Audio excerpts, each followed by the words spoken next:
Қайырлы күн, құрметті студенттер.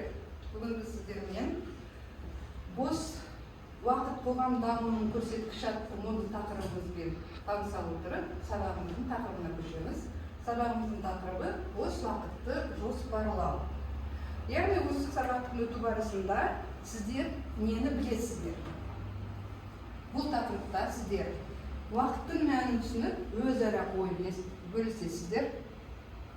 Бейнеролик бойынша тиісті ақпаратты анықтайсыздар және бір күніңіздің қалай өткені туралы шағын мәтін жазуға дағдыланасыздар.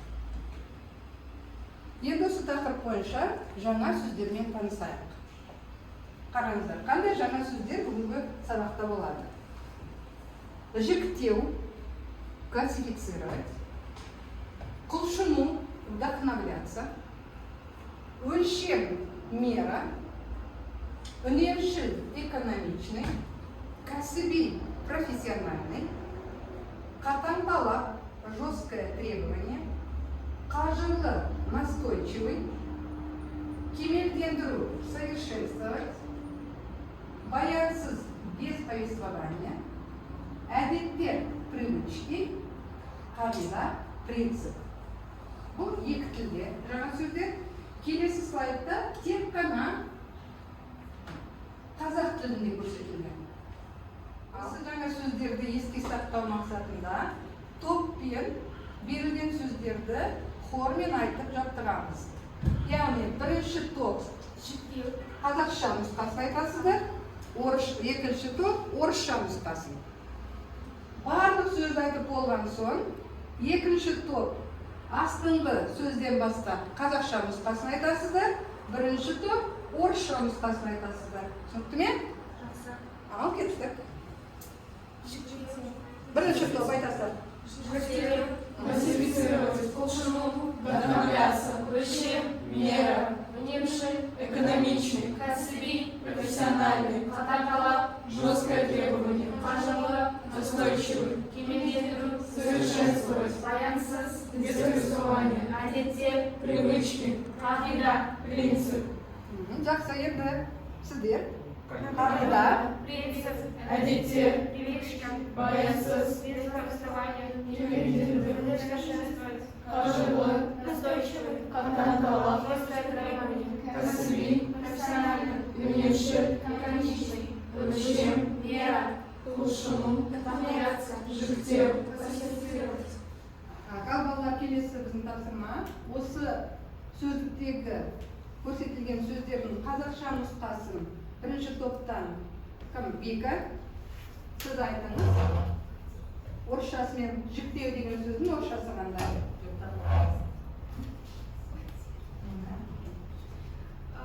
Жіктеу, классифицировать. Какие-то принципы, әдеттер, привычки, қатаң талап, жесткие требования, Құлшыну, кім көмектеседі? Вдохновляться. Үнемшіл, кәсіби, профессиональный, Қажырлы, настойчивый, кемелдендіру,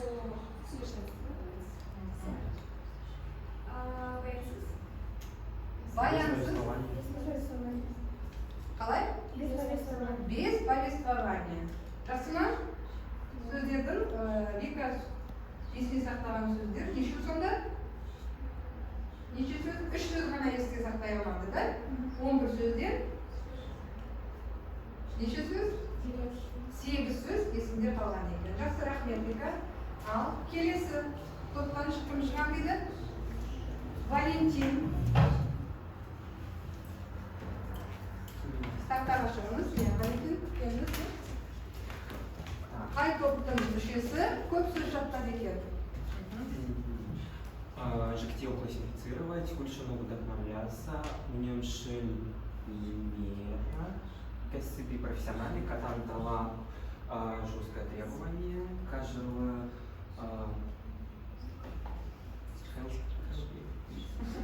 Ағылшыншада айтамыз, иә? Қажырлы бірінші топ көмектесеміз? Или өз тобынан көмектесеміз? Настойчивый. Кемелдендеру усовершенствоваться, баянсыз без повествования, элитер привычки, кагида, принцип. Жақсы. Қате болды ма? Иә, дұрыс. Қайсысы қате айтылды? Дұрыс. Үнемшіл қалай барды? Ол мера деді Валентин. А, аудармасы қалай? Экономичный. Үнемшіл. Есен сақта, иә, Валентин? Экономичный. Үнемшіл. Жақсы, рахмет. Неше сөз Валентин еске сақтаған? Екі сөз. 10 сөз еске сақтады, иә? Бір сөз ғана қате айтылды, иә? Және біреуі аудармасын топ мүшелері көмектесті, солай ма? Так, жақсы. Келесі назар аударыңыздар тақтағы сөздерді. Енді сөздер орыс тілінде берілді, оны біз қазақша нұсқасын дұрыс табуымыз керек. Ал бірінші топтан кім? Нұрай. Классифицировать вдохновляется.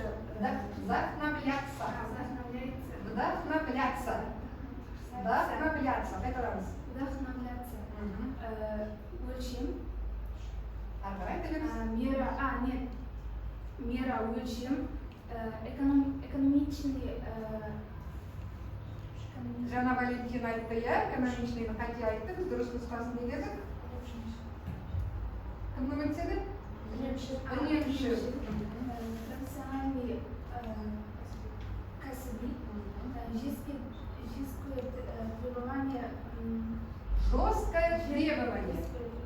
Требование. Қажырлы. Настойчивый.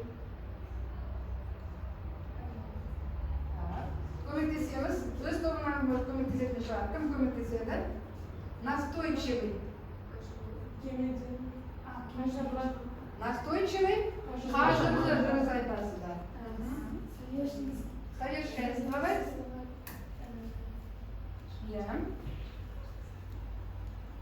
Совершенствовать. Кемелдендіру дұрыс. Повествование. Без повествования, я? Баянсыз. Привычки. Обед. Принцип? Принцип?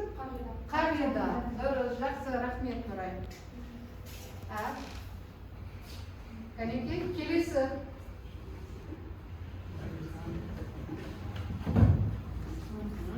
Классифицировать житье, вдохновляться. Өлшему, мера, өлшем, экономичный, үнемші, профессиональный, кәсіби, жесткое требование. Қатаң талап, настойчивый, қажырлы, совершенствовать, кемелдендіру, без повествования, баянсыз, привычка, әдет, принцип, қағида. Өте жақсы, иә? Мінекей, осы сөздік жұмысын атқару арқылы бала біз сіздермен қазақша және орысша нұсқасындағы сөздерді есте сақтауға тырыстық.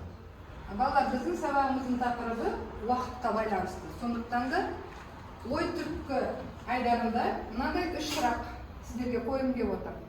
Сіздер қалай ойлайсыздар? Уақытты қадірлеу деген не?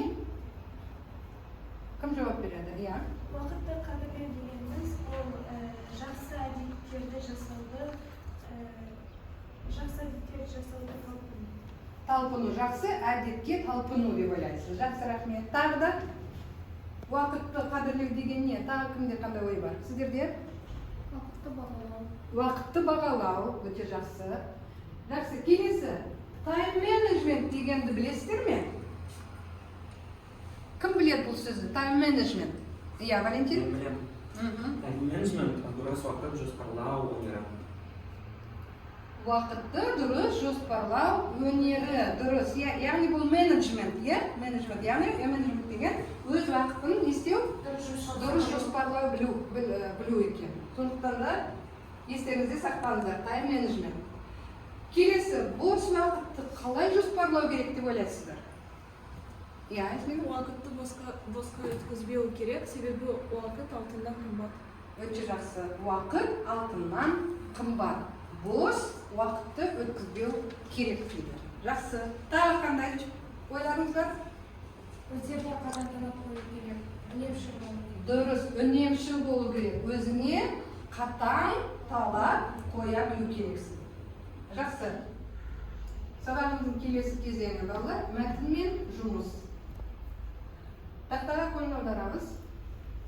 Тақтада сіздерде мәтін берілген. Бұл мәтінді мен оқимын, сіздер мұқият тыңдап отырасыздар. Тыңдап болған соң,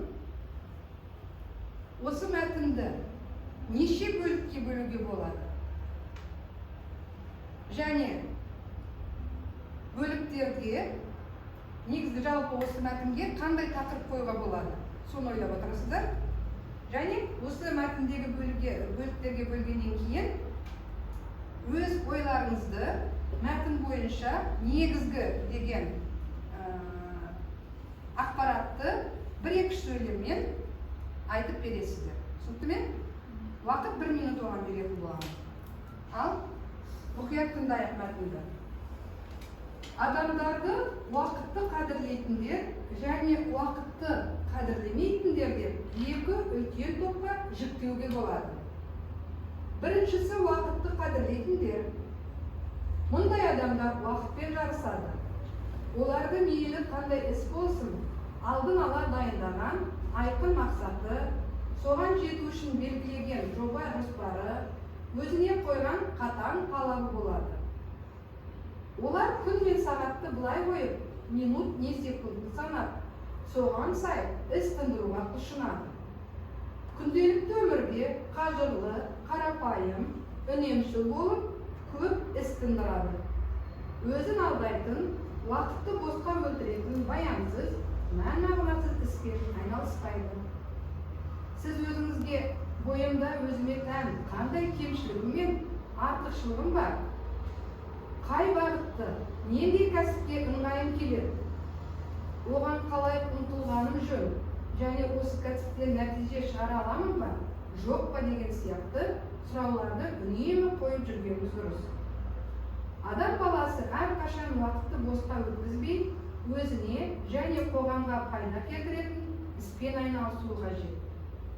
Уақытты дұрыс пайдаланған адам өзінің рухани жан дүниесін одан әрі кемелдендіріп, өмірде көздеген мақсатына тез жете алатын болады.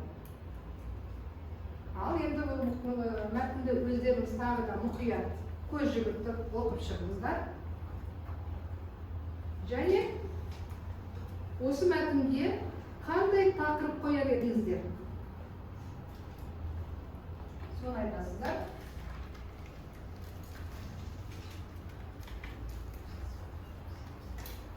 Мәтінге қандай ат қоюға болады?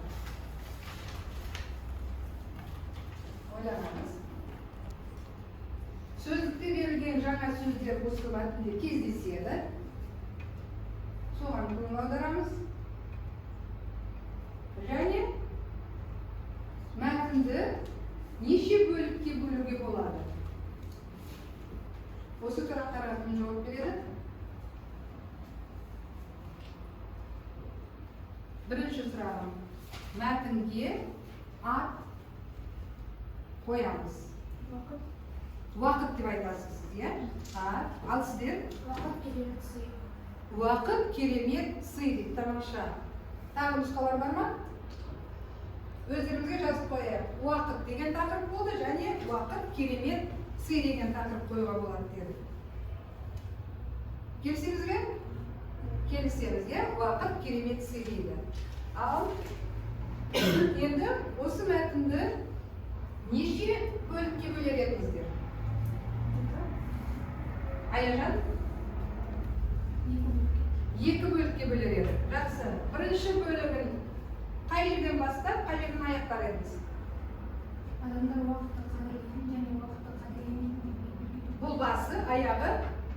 Өзін алдайтын, уақытты босқа өлтіретін, баянсыз, мән-мағынасыз іспен айналыспайды. Дұрыс. Осы сөйлеммен бірінші бөлікті аяқтайсыздар. Жақсы, ендеше сіздерге тапсырма. Осы бірінші бөліктегі негізгі ойды бір-екі сөйлеммен айтып бересіздер. Ал әрине екінші топ сіздерге қалғаны екінші бөліге, міне, басы сіз өзіңізге және соңғы жете алатын болады. 1 минут уақыт беріледі. Осы bölüktегі негізгі ойды бір-екі сөйлеммен айтып беріңіздер.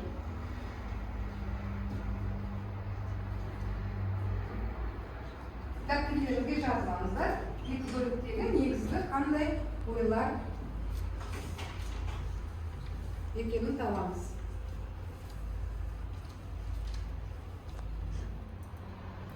Айдана бірінші топтан жауап беріңіз. Мәтіннен негізгі ойы мұнда адамдардың екі үлкен топқа бөлінетіндігі айтылған, уақытты қадірлейтін, уақытты қадірлемейтін. Жақсы. Тағы негізгі ойды Вика, сіз қалай ойлайсыз? Уақытты білетін адам мақсат қоя білу керек. Мақсат қоя білу керек деп ойлайсыз, иә? Жақсы. Және Вероника, сіз? Уақытты білетін адам қажырлы, үнемшіл, біліп, көп іс тындырады. Қажырлы, үнемшіл адам көп іс тындырады деп ойлайсыздар. Жақсы. Келісеңіз бе? Иә. Ал екінші топ сіздерде Рабиға. Өмірде көздеген мақсатына тез жету үшін уақытты қадірлеу керек. Мақсатқа жету үшін уақытты қадірлеу керек деп ойлайсыз. Так, жарайды. Тағы да? Менің ойымша бұл бөлімде адам баласы өз уақытын босқа өткізбеу керек екені айтылған. Және бұл бөлімнің негізгі ойы адамдардың өзінің істерімен айналысқаны қажет деп айтылады. Яғни адамдар өздерінің жақсы көретін ісімен айналысу керек деп ойлайсыз, иә? Жарайды. Және тағы да Жәмила, сіз не айтасыз? Уақытын дұрыс бөлген адамның психикасы тыныш болады. Уақытты дұрыс үнемдеген адам психикасы қандай дейсіз? Жәмила? Психикасы тыныш болады дейді. Келісеміз бе? Иә, егер өзіңнің уақытыңды дұрыс жоспарлай білсең, психикасы ешқандай алаңдаушылық болмайды деп ойлайсыздар, иә? Жақсы, рахмет. Келесі бала біздің жұмысымыз. Мен сіздерге қазір екі парақ қағаз көрсетіп қоямын екі топқа. Және стикер беремін.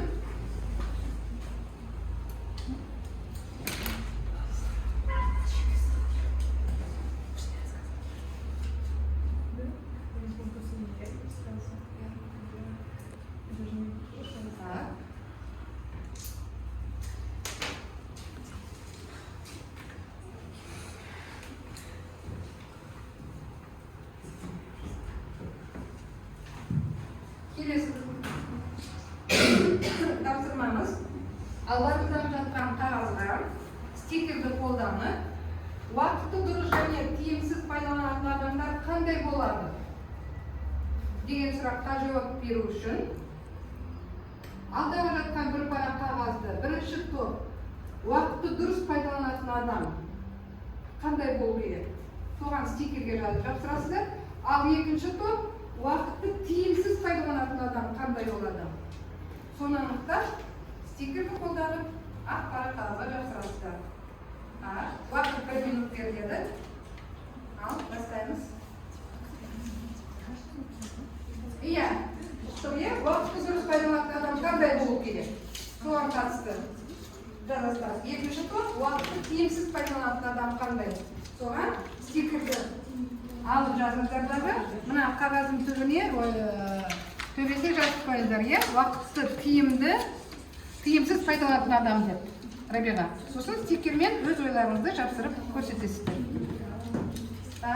Екінші сіздер уақытты дұрыс пайдаланатын адам деп жазып қойыңыздар. Сосын мына жерге жапсырасыздар.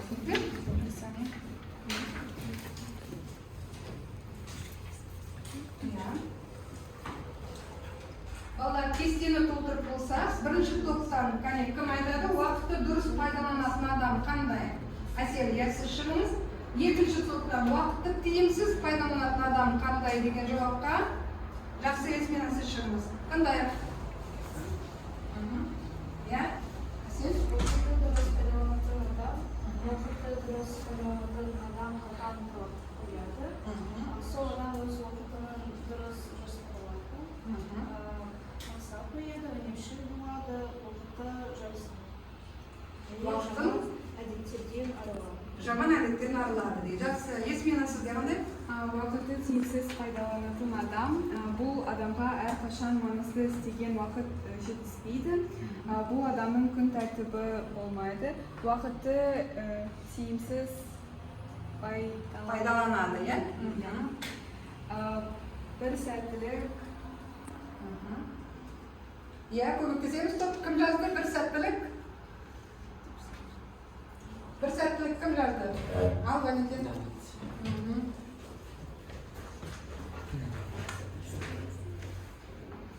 Bir saatin lezzetli vakit bu ertegen kuni oylamaydi. Ертеңгі күнін ойламайды. Бір сәттік ләззатқа мәз болады дейді, иә? Үнемдемейтін адамдар. Тағы да бар ма?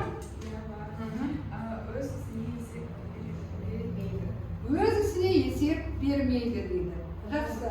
Енді балалар мына берген жауаптардан алмасаңыз, мына топ сіздер дәптерлеріңе жазғандар, Есмина сіздер мына қатарға осы сөздерді жазыңыздар.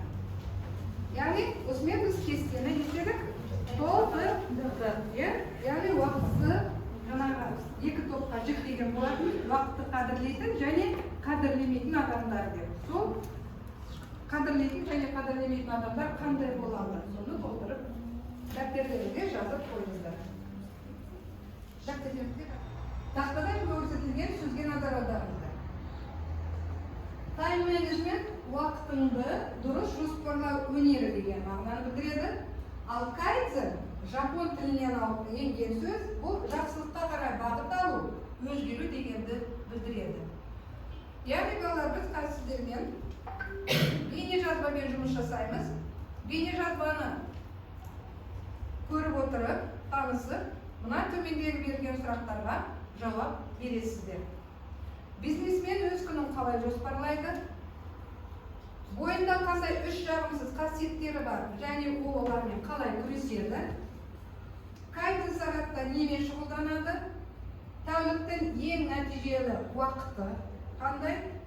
Қоғамдық шаралармен айналысу уақыты қандай? Және достары мен отбасына уақыт бөлеме деген сұрақтарға жауап бересіздер. Ал бейнежазбаны тамашалайық.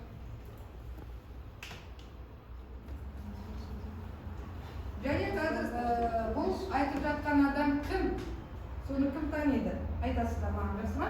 Өзіміздің отандық бизнесменіміз, саяхатшы, қоғам қайраткері және миллионер.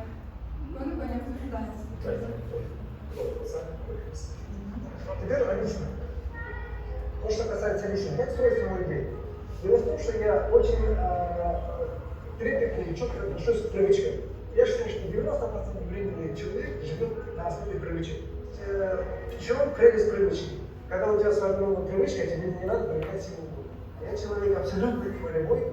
Внутри я знаю, что я лентяй, склонный к полноте и страшный хвосту. Вот это три качества, которые я только начинаю замечать в себе ростки, я начинаю бешено с этим бороться. Для меня это какой-то стимул. Не люблю страшно и в себе просто имитирую. Поэтому я, чтобы не применять силу воли, надо же как-то компенсировать. И поэтому весь день у меня есть профиль дня, у меня есть профиль недели, у меня есть профиль года. Вот возьмем год, например. У меня сразу забиты дни, когда я езжу на экспедиции. В каком сезоне? Весна, осень, лето, в какие экспедиции, куда я путешествую, обязательно забиваю. Летом что делаю, где какие проекты запускаю, это примерно такой профиль. Если возьмем неделю, например, чтобы далеко не говорить, вот неделя. У меня, например, сейчас стоит план. Каждый понедельник, четверг я хожу в парке, отвечаю на вопросы бизнесменов, 2 часа 45 минут, в 6:30 утра хожу, отвечаю на все вопросы. Это тоже социальная нагрузка? Да, это тоже социальная нагрузка, но с другой стороны хитрость в том, что я так и так каждый день 5:30 пою. С 6:30 до 8:45 я хожу либо бегаю. Сегодня вот 6 километров в гору бегал, 6 километров ходил. Это делаю каждый день, без исключения. Основное правило. Без выходных? Без выходных. 365 дней. 365 дней. Каждое утро? Каждое утро. Это не существует, потому что выходных я во все дни работаю одинаково. Это кайдзен. Равномерное распределение нагрузки. Зато в течение дня у меня профиль дня примерно так. С 5:30 до 10:30 это время мое личное. Вообще до 10 я полчаса оставляю на дорогу. До 10 личное мое время. В это время я занимаюсь только своим телом и совершенствованием себя плюс эффективностью своей работы. Это 2 часа 45 минут спорт, потом завтрак, после этого я сижу, что у меня кайдзен час. В этот кайдзен час я размышляю только над тем, как увеличить свою эффективность. Что оптимизировать, что придумать. В этот час я могу читать книги про эффективность. Что я сделал не так, почему эта проблема ко мне возвращается, почему эти люди ставят каждый раз эти вопросы какие-то и так далее. Можно назвать это временем обучения? Нет, я называю кайдзен час именно час, посвященный эффективности, своей эффективности. Как оптимизировать, как делегировать, что сделать где-то и так далее. Дальше с 10 до часу дня, самое продуктивное, буду говорить, как высветленная энергия на максимуме, я занимаюсь бизнес-вопросами. В это время бизнес-встречи, отчеты, изучение чего-то и так далее. Дальше с часу до 2. Значит, я занимаюсь только общественными делами, до 6 вечера. Только общественные дела, встречи, обсуждения, что угодно, но только общественные дела. А 6 до 9:30 это друзья и семья. Бывает обычно пару раз в неделю я с друзьями ужинаю, либо хожу в кино. Все остальное время семья. Все, у меня все сферы закрыты. Закрыто мое личное, закрытый бизнес, закрыты общественные дела, закрыты друзья, закрыта семья. И весь день, когда ты так формируешь, это так удобно. Тебе назначают встречу, ты знаешь, что за встреча, пробил по своей требованию. Раз это общественная встреча, раз это после обеда. Если говорит человек, нет, не надо утром, и это не настолько важная встреча, я говорю, нет, лучше на следующий день. Либо если говорит, можно в 6:30, я говорю, нет, лучше на следующий день. Если по бизнесу то же самое, я говорю, нет, давай лучше тогда на следующий день. Я не позволяю обратно менять график. Менять график, потому что я считаю, что важные дела никогда не бывают срочными. А срочные дела никогда не бывают важными. Это закон кайдзен. И в результате что происходит? Из-за того, что я сформировал привычку, привычка, вот я объясню, что такое привычка. Привычка — это такое состояние, при котором тебе комфортно и легче сделать что-то, чем не сделать. И, например, в какой-то день, если мне скажут, сегодня ты лежи, отдыхай, я в 5:30 все равно проснусь, не буду в постели ворочаться, и просто ничего не... Вот мне дискомфорт, я должен выйти на улицу и ходить, и двигаться. Так, неге балалар? Кім? Жаңағы мен айтқан адам кім біледі? Миллионер дедім, кәсіпкер дедім, бизнесмен, саяхатшы, қоғам қайраткері, өзіміздің Қазақстан Республиканың азаматы. Кім екен? Танымаймыз ба балалар? Марғұлан Сәрсекеев деген мырза болды алдарыңыздан. Сонымен естеріңізге сақтаңыздар. YouTube каналын ашып, Марғұлан Сәрсекеев деп іздесеңіздер, ол кісі туралы көп ақпарат алуға болады.